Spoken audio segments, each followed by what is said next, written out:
girls. Well, hang on. Once this loads.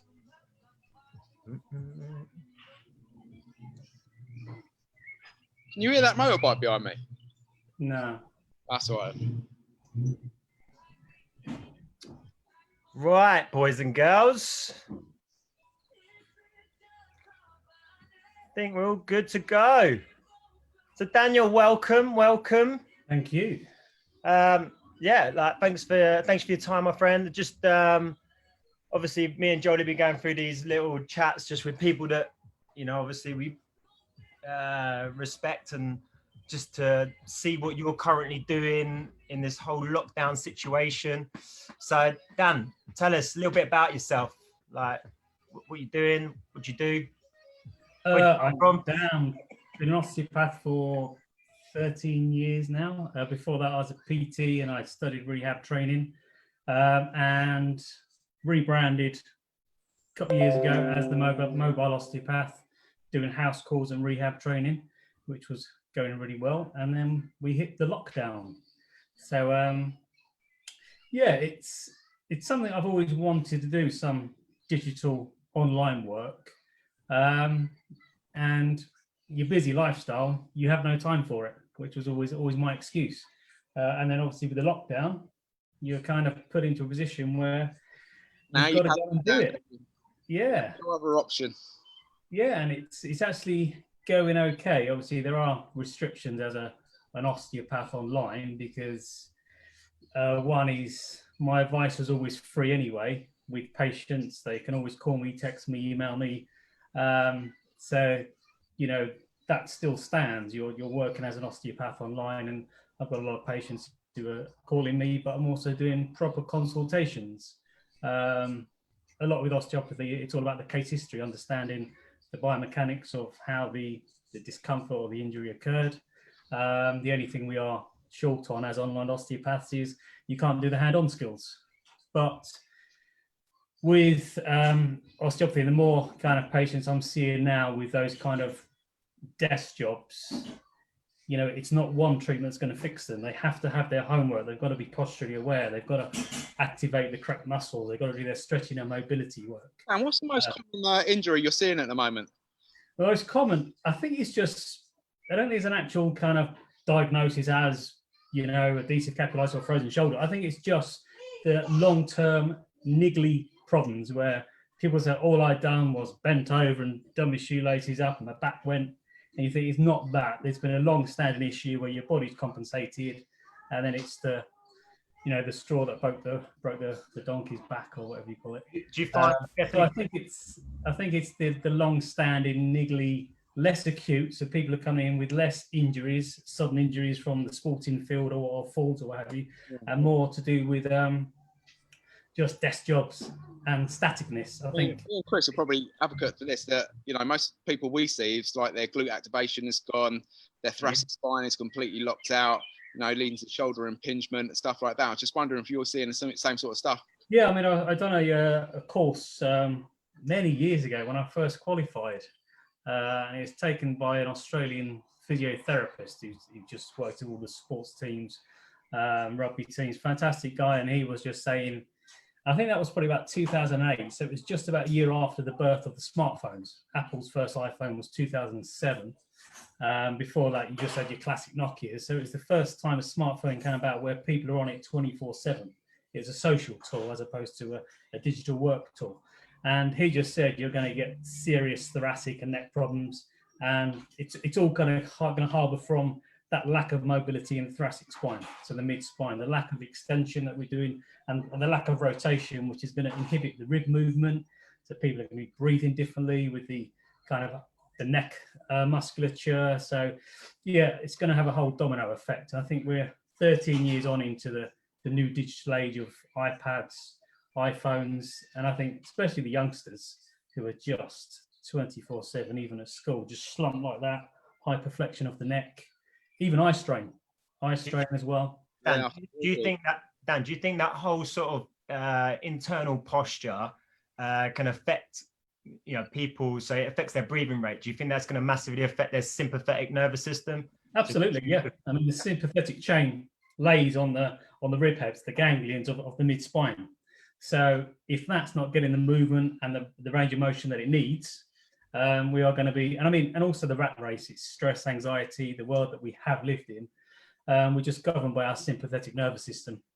So I think with the lockdown, especially myself as well, which was always flying around, chasing around, putting work life before family life, I was very governed sympathetically, and it's just nice to be at home now. I know there's some terrible things happening all outside of our doors, but I'm actually really enjoying the family time, listening to the birds singing, the sun shining. I think I don't want to go back to that rat race. Yeah, kids screaming. Dan, I see the bands are hanging behind you. Your favourite tool of choice. Yeah. Say I was your client, typical thoracics locked out, glutes not activating. What sort of exercises would you give someone over the internet? Yeah, just a lot of rotate. Oh, sorry about this. On cue.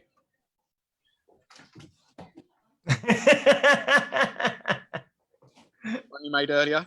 As soon as the shutters are open, the windows open, he thinks that's his new cat flap. He's in and out. You just see his face there meowing. So it's a sprung floor, so there was no animal cruelty there. Don't worry. Yeah, so with rotation work, because people are losing their mobility through the mid spine, when they are rotating, they're kind of compensating with the lower back, which you don't want to do. So it is a good idea sometimes for people to go into a split stance position, just to really hold the pelvis still, hold a band. You can do it with a towel and just gentle rotation movements. Right. I like to go into the leading leg, but also if you want to mix it up a bit with the band, you can create a lot of mobility and turn it into a bit of a strength exercise. So my knees are wide apart, knees soft, pelvis tucked under. Just create a little bit of tension and rotate. And then you can fix one. Pelvic still here, Dan. And sorry, yeah, posterior pelvic tilt. Squeeze the glutes, the abs are on board. And also watch out for rib flaring. That's one of the big things with tight thoracics is, especially with any overhead work, the ribs will flare out like that. Okay, so the ribs flare, it's all coming through the lumbar spine. So tuck under, try and get them to just engage the lower ribs, the abdominal musculature. If they can't do that, drop them out down onto their split squat. Tell them just to tuck under a little bit, get the glutes involved, and then just work on some pulling apart. Go through the bands. If you hold right at the end, there's very small resistance. If you go a little bit closer, it comes into a nice lot of tension. What would you say sort of rep range would be on something like that? I'm an advocate of listening to your body. Okay. There's, we're all built the same, as in bones, tendons, ligaments, blood, blah, blah, blah. But everyone's different, the bone density, the joint shapes, the angulation of the joints. So just listen to your body and feel where you need to go. It's a bit like when you're doing what I like the overhead kayaking exercise, where you're just swinging around. If you feel that is the range where you're getting a decent stretch there, just kind of work through that. And Dan, if people ain't got bands at home, I dare say they could use like a towel or whatever, just something long. Yeah, it doesn't have to. The bands are great because but if you haven't got it, you can use a towel, a belt, anything. But be careful if we're using a static tool like a towel or a belt, because sometimes as you go into the more extreme range, you always stay in your own comfort. You do need that little bit of flexibility. If you're just starting tight there, you do need the band to give just to stretch it all open. In terms of, it'd be great to put in like just a warm up for probably 90% of the population, to be fair. Yeah, you know me, when I was a young man and back in the 80s, 90s, it's all about getting to the gym and getting into the weights as quick as possible. And we all used to just, not really do much of a mobility warm up at all. And then after, it was always, we stretch later. We never did. It's all about what you could lift, mate. Absolutely. But the mobility is where it's through. I like the mobility because it involves movement. So, do your flexibility post exercise, your static stuff, but for a warm up, where you're moving the joints, you're being quite dynamic. That warms the joints up, the synovial fluid, gets the heart rate pumping. You're taking your joints through the full range of motion and the muscles. And yeah, you can use them as a warm-up. You can do it as I did with a patient today.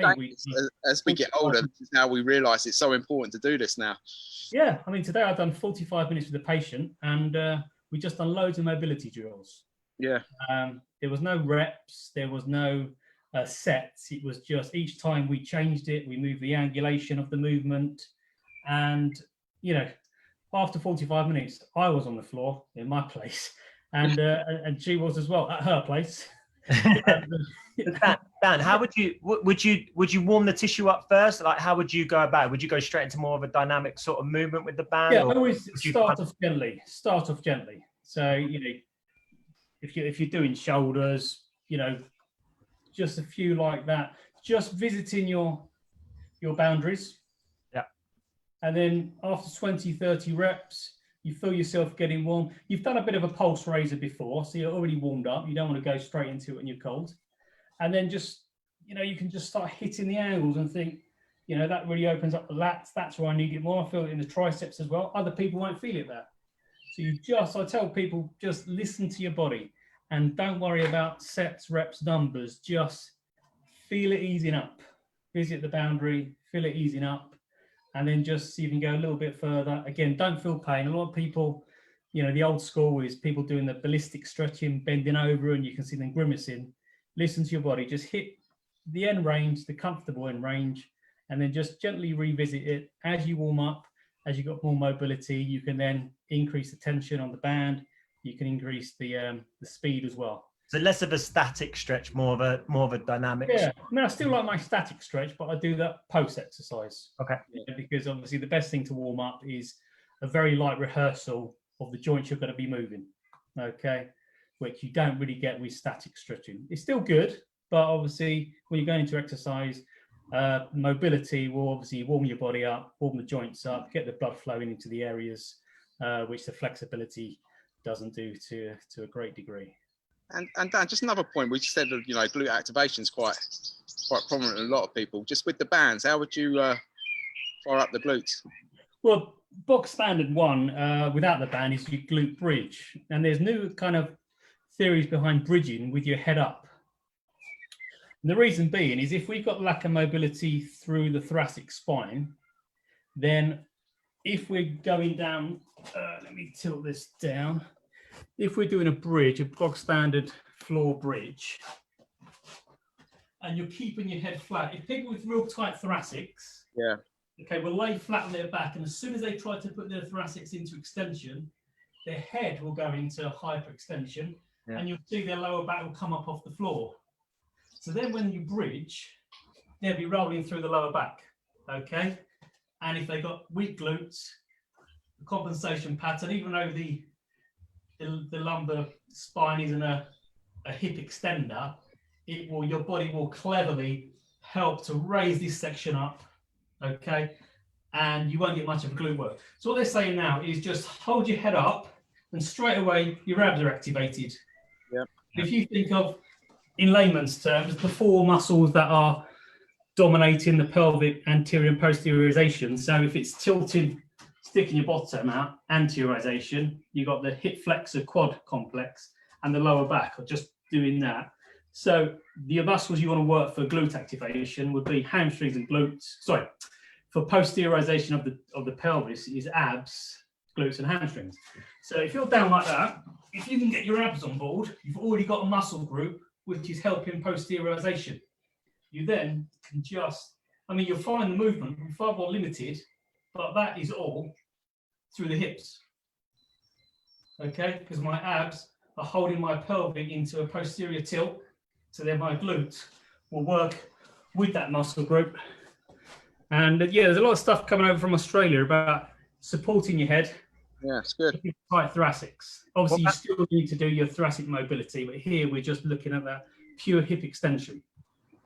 Okay. Just going back through like breathing techniques through your actual exercises and movements. Like, do you have any sort of holds? So like a 4-second inhale, 4-second hold, 7-second exhale. Do you have anything to when you're in that sort of tight position, to allow then the actual ribs to actually move through that stretch or through that exercise? Yeah. I mean, I always assess people's breathing, you know, and try and train them diaphragmatically. So then obviously with exercises, I do try and get their rate of breathing and their rep range, or their rep speed to go in their range of movement, or their range of breathing, sorry. Okay, so it's all in conjunction. So obviously when we do exhale, you can draw the ribs down, get the diaphragm activated, and you can just put that through to the actual movements.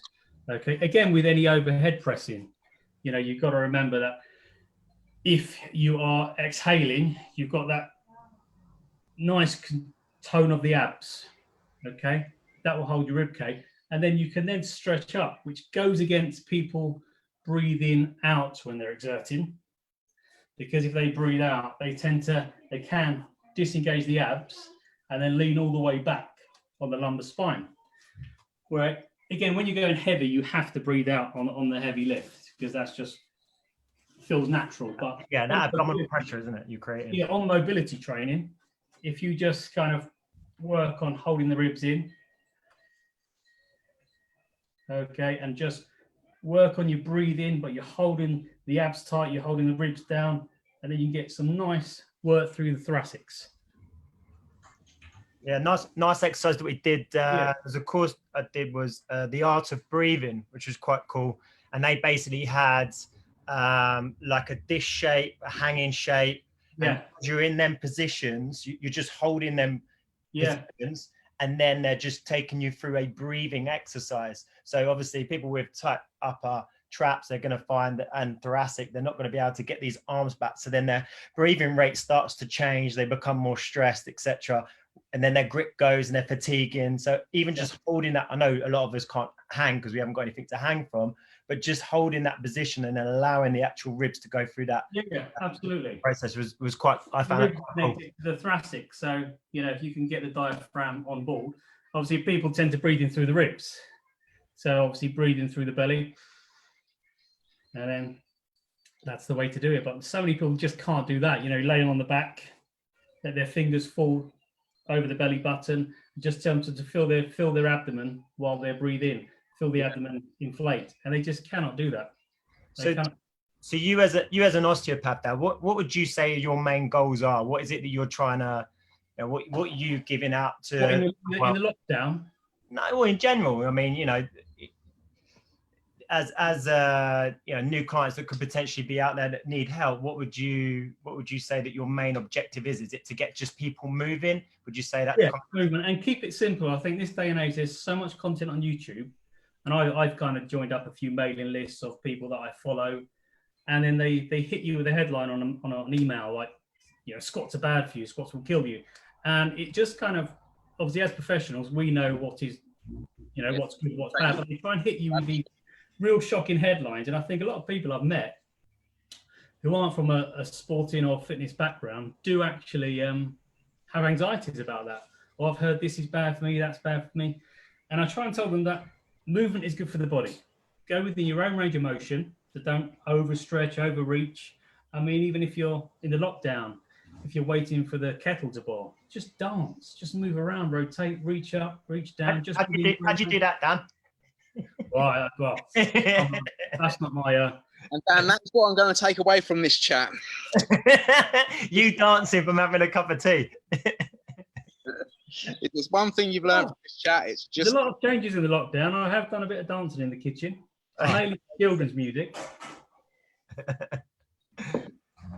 Mate, I love that. I mean, in relation to, you know, mobility stuff, what would you say would be your, you know, typical group of people that you see, or your clients that you see, or what you've seen people come out with injuries? What would you say the best bang for your buck mobility exercises would be? I like the total body dynamic movements. I think, you know, joints don't work on their own. Okay. People can argue, yes, the bicep curl, but that's such a bog standard boring exercise. But so I like kind of total body movements. I find it's very metabolic. It really wakes you up. So even just reaching, just like these ones I've got on the bands here, where 1 foot on the band, reaching down. knees nice and soft, feet apart, just being quite nice and dynamic, just reaching up.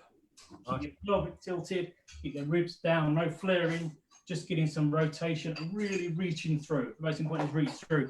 And also, is just keep it simple and try and, with this day and age where we are stuck at desks, stuck at laptops, and we're commuting to work, sitting down, is try and, when people, especially lockdown, are a bit confused as what to do in the world of exercise because they might injure themselves, is just do the opposite of what you do every day. So if you're sitting down and you're slumped forward like that, an exercise would be the opposite, which would be reaching up, opening yourself up. If you're sitting down, your hips are flexed like that, an exercise would be where you just extend, doing any movements where you're extending back.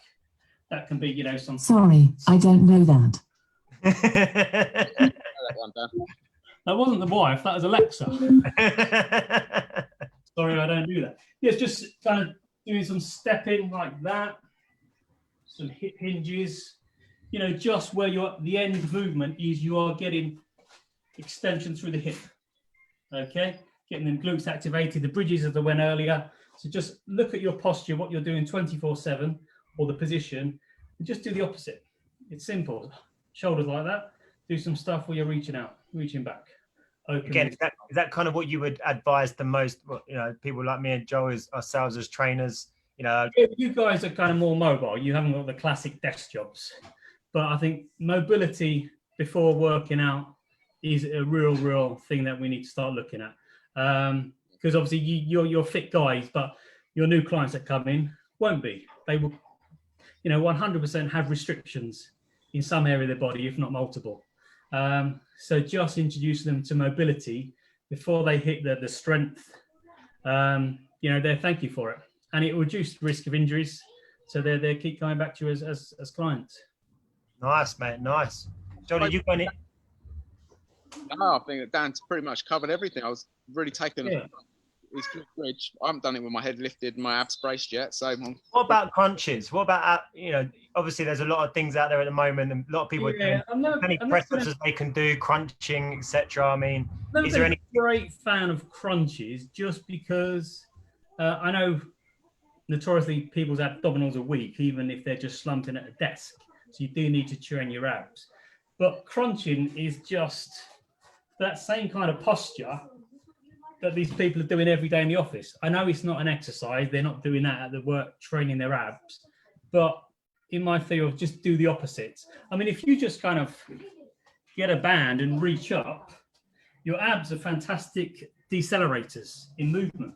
So if you've got a band and you're just reaching up like that, as soon as you reach high with speed, it's your abs that stop you doing that hyperextension.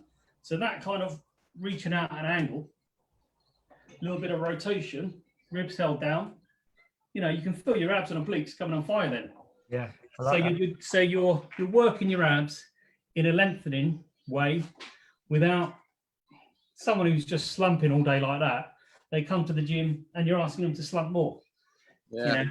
A lot more of what you've done is Dan's putting a lot of rotation into the exercises. Quite a bit like the bench press theory as well. You know that if you're laying on a bench, you're actually reducing the scapular thoracic movement. So the scapula, the shoulder blades moving around the ribs because they're inhibited by the bench. So try and do it where you used to have a roller down. You standing on the cables on a foam roller, or the freestanding the cables one-sided, which obviously incorporates rotation as well. Yeah. And bench press is great for certain people. It's a, you know, certain people love to say how much they bench, and well, we've all been there. We've all been there. I just have to do one more than Joe. That's all. That's the name of the game. Still haven't achieved it, mate. Still haven't achieved it. One more. I was almost two more. When you do it, no. That's one thing. Can anyone get bands from you? Is that something that you sell yourself, or? Yeah. I've got a website called bandfit.co.uk. But also, if you come to my email or message me via Facebook, The Mobile Osteopath, email is Dan, D-A-N, at themobileosteopath.com. So it's all one word. And then I'm actually in the means of filming a little mobility routine that flows from head to toe using the band, or you can use a towel or belt, all mobility, incorporating activation as well on the glutes, the serratus anterior. They're common weak muscles of the body. And if they purchase bands, and they get the free mobility routine sent to them. It'd be a video clip, but I might do PDF as well. Sounds good, mate. Sounds good. I'm excited to see that. Thank you. All right, Johnny. Joe, all good? I'm all good, mate. Yeah, Dan, look, I appreciate your time, mate. No worries. Great pieces of information. Yeah, I enjoyed it. Good to I got a lot out of it myself. So hopefully viewers, you know, they're getting some good content and little nuggets to take away with. And they need any advice on injuries, because I know people are changing to an online or kind of working from home, so they might be having their laptop on the sofas as opposed to a decent office chair. So any advice is free. Just email me, message me, anything like so, and we can sort something out. Amazing. All right, buddy. I'll shake your hand when we can touch again. I appreciate your time, my friend. Take care. See you later. Bye now. Bye.